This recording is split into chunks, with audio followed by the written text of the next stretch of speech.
Hello అండి, welcome to our channel Tejas పదాల పదనిసలు. ఈరోజు మనం వినబోతున్నాం చలి నివాసమై పార్ట్ 307. నీ నిర్లక్ష్యం ఏంటి కాసిం? ఎందుకు ఫోన్ కూడా లిఫ్ట్ చేయలేదు? రాజేశ్వరి కోపంగా అడిగింది. చిన్నబాబుకి నేను ఫాలో అవుతున్నాను తెలిసి చాలా స్పీడ్ పెంచారు మేడం. చాలా ట్రై చేశాను ఎలా అయినా ఆపాలని. పైగా కార్లో నాకు ఒక్కరే కనిపించారు. ఆ టెన్షన్లో నేను ఫోన్ చూసుకోలేదు అని సమాధానం చెప్పాడు. ఒక్కరే ఉండడం ఏంటి? నువ్వు సరిగ్గా చూసావా? కాస్త కంగారుగా అడిగింది. అది కన్ఫర్మ్ చేసుకోవాలనే ఎలా అయినా కార్ని ఆపడానికి ట్రై చేశాను. చిన్నబాబు కూడా నన్ను 30 తిప్పలు పెట్టారు. మొత్తానికి కారు ఆగింది, కానీ ఇద్దరూ లోపలే ఉన్నారు. నన్ను టెన్షన్ పెట్టడానికే చిన్నబాబు అభిని నాకు కనిపించకుండా కూర్చోమని చెప్పినట్టున్నారు. చెమటలు తుడుచుకుంటూ చెప్పాడు. రాజేశ్వరి రిలాక్స్ అయ్యింది, కానీ వెంటనే మాట్లాడుతూ, రేపటి నుండి అర్హత్ బయటకు వచ్చినప్పుడు నీ మనుషుల్ని ఫాలో అవ్వమని చెప్పు. ఊరంతా మన వాళ్ళు ఉండేలా ప్లాన్ చెయ్యి. అర్హత్ ఎక్కడికి వెళ్ళినా నాకు తెలియాలి. ఎవరిని కలిసినా నాకు తెలియాలి. ఏం మాట్లాడుతున్నాడో కూడా తెలియాలి. ఇంకో 3 రోజులు ఉంది పెళ్ళికి. ఈ 3 రోజులు జాగ్రత్తగా ఉండాలి అని హెచ్చరించి కారులో కూర్చుంది. ఆవిడ కారు వెళ్ళిపోయినా కాసిం అక్కడే ఉన్నాడు. బాలు అన్నీ వింటూనే ఉన్నాడు, కానీ తన ఉనికిని బయటపెట్టలేదు. కాసిం మొత్తం ఒకసారి చూసి అక్కడ ఎవరూ లేరని మరోసారి నిర్ధారించుకుని వెళ్ళిపోయాడు. మరో 5 నిమిషాలు అక్కడే ఉండి చీకటిని చాటు చేసుకుని వెళ్ళాడు బాలు. బాలు కోసం ఎదురు చూస్తూ కూర్చుంది లోచన.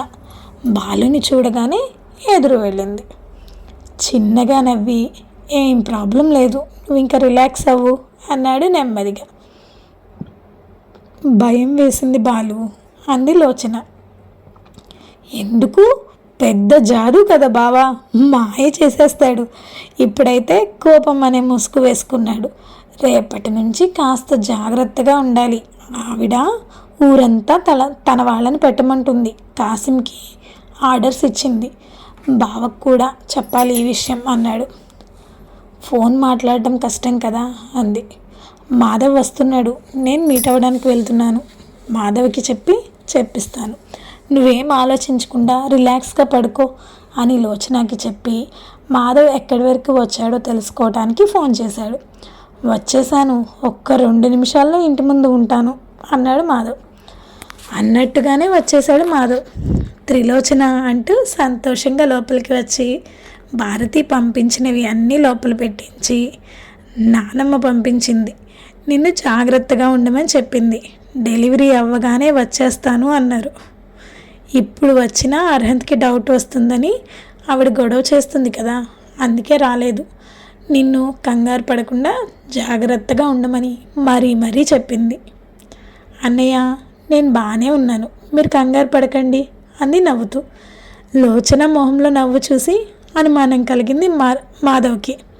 అర్హంత్కి గతం గుర్తొచ్చిందేమో అనిపించింది, కానీ అలా జరిగితే తనకు తెలిసేది కదా అనుకుని బాలు వంక చూశాడు.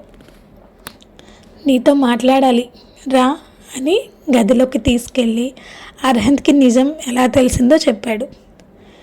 మొత్తానికి అర్హంత్కి నిజం తెలిసింది. నాకు చాలా సంతోషంగా ఉంది. ఇంకా ఆవిడ ఆటలు కట్టించడం చాలా సులువు అన్నాడు మాధవ్ సంతోషంగా.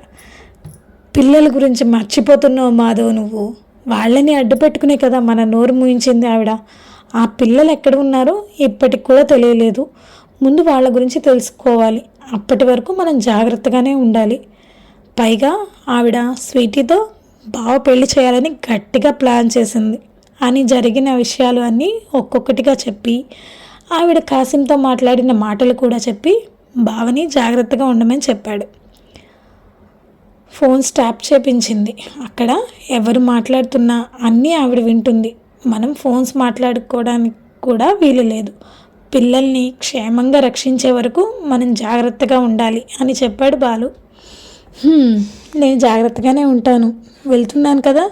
నన్ను ఎన్ని అడుగుతాడో ఏం చెప్పాలో. ఆ బంగ్లాలోకి అడుగు పెట్టాలి అంటేనే చిరాగ్గా ఉంది, కానీ వాడి కోసం వెళ్ళక తప్పదు నిట్టూరుస్తూ అన్నాడు. చూద్దాం బాలు, ఏం జరుగుతుందో. పిల్లల్ని సేవ్ చేసే వరకు మనం సైలెంట్గా ఉండడం తప్ప ఏమీ చేయలేమన్నాడు.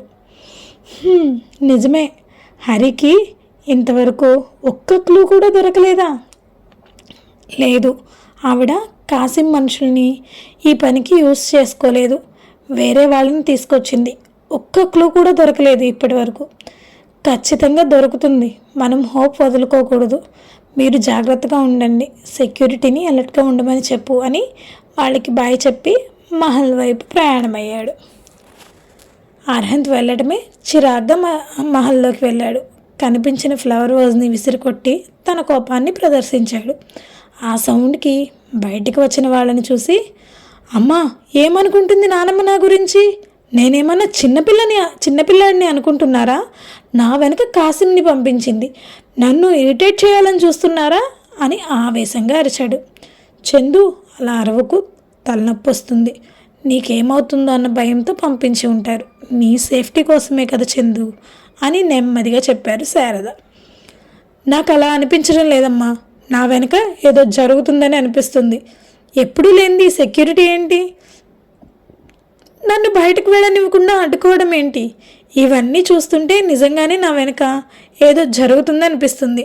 నువ్వైనా నిజం చెప్పమ్మా అని అన్నాడు అసహనం. టైంకి అక్కడికి వచ్చిన రాజేశ్వరి అనుమానంగా చూసింది, ఏం జరుగుతుందో అర్థం కాక. నీ వెనక ఏం జరుగుతుంది అర్హంత్? అయినా నీ వెనక ఏదో చేయాలని మేమెందుకు అనుకుంటాం? నువ్వు తప్పుగా అర్థం చేసుకుంటున్నావు అంది శారద. నేను తప్పుగా అర్థం చేసుకోవట్లేదమ్మా, సరిగ్గానే గమనిస్తున్నాను. నన్ను ఎక్కడికి వెళ్ళనివ్వటం లేదు, నా హెల్త్ని బట్టి చాలా కేర్ తీసుకుంటున్నారు అనుకున్నా. హాస్పిటల్లో జరిగింది చూశాక నాకు డౌట్గా అనిపిస్తుంది. పైగా నాన్న ఇన్ని రోజులైనా రాలేదు. ఇదంతా చూస్తుంటే నాకు చాలా డౌట్స్ మొదలయ్యాయి. ప్రామిస్ అమ్మా, నాన్న లేకుండా నా పెళ్ళి ఎట్టి పరిస్థితుల్లోనూ జరగదు.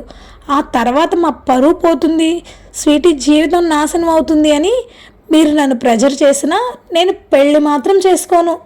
నా వెనక ఏం జరుగుతుందో కూడా నేను తెలుసుకుంటాను అని స్ట్రాంగ్ వాయిస్తో చెప్పి తన గదిలోకి వెళ్ళాడు. ఏం జరుగుతుంది శారదా? గంభీరంగా అడిగింది రాజేశ్వరి. మీరు జరగాలి అనుకున్నదే కదా జరుగుతుంది. మీ కొడుకుని అంట తీసుకురండి. మీ అతి జాగ్రత్త వల్ల వాడికి లేని డౌట్స్ క్రియేట్ చేస్తున్నారు. దీనివల్ల వాడికి ఏదైనా జరిగితే మాత్రం నా అంత చెడ్డ కోడల్ని మీరు చూసి ఉండరు. మీ ప్రాణాలు తీయడానికి కూడా నేను వెనకాడను అని కోపంగానే చెప్పి తన గదిలోకి వెళ్ళింది. రాజేశ్వరి అసహనంగా కూర్చుని జీవితాన్ని అడిగింది ఏం జరిగిందని. జరిగింది మొత్తం చెప్పి, అమ్మ, అన్నయ్య ఎక్కడ ఉన్నాడో తెలిసిందా అని ప్రశ్నించింది. జీవిత, నువ్వు భయపడకు, ఈ పెళ్ళి ఎలా అయినా జరుగుతుంది అని చెప్పి తన గదిలోకి వెళ్ళింది రాజేశ్వరి. నీరసంగా వచ్చిన తల్లిని చూసి, ఏమైందమ్మా అని అడిగింది స్వీటీ. జరిగింది చెప్పింది జీవిత. అర్హంత్ ప్రవర్తన ముందు కన్నా వింతగా ఉంది. ఈ పెళ్ళి ఎలా జరుగుతుందో ఏంటో దిగులుగా అంది జీవిత. పిచ్చోడిలా ప్రవర్తిస్తున్నాడు నీ మేనల్లుడు. ఇంకా అమ్మమ్మ గురించి అయితే చెప్పాల్సిన అవసరం లేదు. ఈ తలకాయ నొప్పి నాకొద్దు అనే ఫారెన్ వెళ్ళిపోయాను, కానీ నన్ను వెనక్కి పిలిపించారు. ఇక్కడికి వచ్చిన దగ్గర నుండి నా వెనక పాములు తిరుగుతూనే ఉన్నాయి, అవేవో నా మీద పగబెట్టినట్టు. ఈ పెళ్ళయ్యేలోపు నాకు పిచ్చెక్కుతుందేమో అమ్మా అంది విసుగ్గా. ఏం మాట్లాడుతున్నావు స్వీటీ? నీకు మీ బావ అంటే ఇష్టమే కదా, మరి ఎందుకు ఏదో ఇష్టం లేని పెళ్లి చేసుకుంటున్నట్టు మాట్లాడుతున్నావు? వాడి మీద ఉన్న నీ ఇష్టం అంతా ఏమైపోయింది అని విసుగ్గా అడిగింది జీవిత. అమ్మా, నీకు ముందే చెప్పాను ఎంగిలికుడికి ఆశపడేదాన్ని కాదు నేను అని. ఆల్రెడీ పెళ్ళయి పిల్లలు కూడా పుట్టబోతున్న వాడిని పెళ్లి చేసుకుని నేనేం చేయాలి? మీ అమ్మలా బ్రతుకున్నన్నాళ్ళు నా సవతి పోరు పడుతూ కుట్రలు కుతంతాలతో బతకాలా ఏంటి? నాకు హ్యాపీగా లైఫ్ లీడ్ చేయాలని ఉంది అమ్మ, ఇలా భయంగా కాదు అంది. కూతురు మాటలు విని జీవిత సమాధానం చెప్పలేకపోయింది. అమ్మ, ఒకటి అడుగుతాను, ఆలోచించు. నీ లైఫ్ ఎలాగో ఎలాంటి సంతోషాలకి నోచుకోకుండానే గడిచిపోయింది. డాడీతో ఎంతకాలం కలిసి ఉన్నావో, అప్పుడు కూడా హ్యాపీగా ఉన్నావో లేదో తెలియదు, కానీ ఇంకేముందమ్మా నీ లైఫ్లో? పార్టీలు, ఫ్రెండ్స్, షాపింగ్స్ తప్ప ఇంకేమన్నా ఉన్నాయా? నేను అలా ఉండాలని అనుకోవటం లేదు అంది. జీవిత ఏం మాట్లాడలేదు, ఆలోచిస్తూ సైలెంట్గా ఉండిపోయింది. మాధవ్ మహల్ ముందు కార్ నిలిపి గట్టిగా ఊపిరి తీసుకుని కార్ లోపలికి డ్రైవ్ చేశాడు. కాసిం సెక్యూరిటీని అలర్ట్ చేయడంతో లగేజ్ కూడా చెక్ చేశాక కానీ మాధవ్ని లోపలికి పంపించలేదు. అతను లోపలికి రావటంతోనే హాల్లో కనిపించిన రాజేశ్వరి వంక చిరాగ్గా చూశాడు. ఒళ్ళు దగ్గర పెట్టుకుని ఉండే లెక్కనైతేనే ఉండు మాధవ్, కాదు కూడదు అని ఏదైనా చేయాలనుకుంటే వచ్చిన దారినే వెనక్కి వెళ్ళిపో అని గంభీరంగా. నేను వచ్చింది మీకోసం కాదు, నాకు తిక్కరేగితే మొత్తం పెంట చేసేస్తాను. వాళ్ళ కోసం వీళ్ళ కోసం భయపడాల్సిన అవసరం నాకు లేదు. మీ లిమిట్స్లో మీరు ఉంటే చాలా బాగుంటుంది. అనవసరంగా నన్ను రెచ్చగొట్టకండి. మాధవ్ కూడా వాడిగానే సమాధానం చెప్పాడు.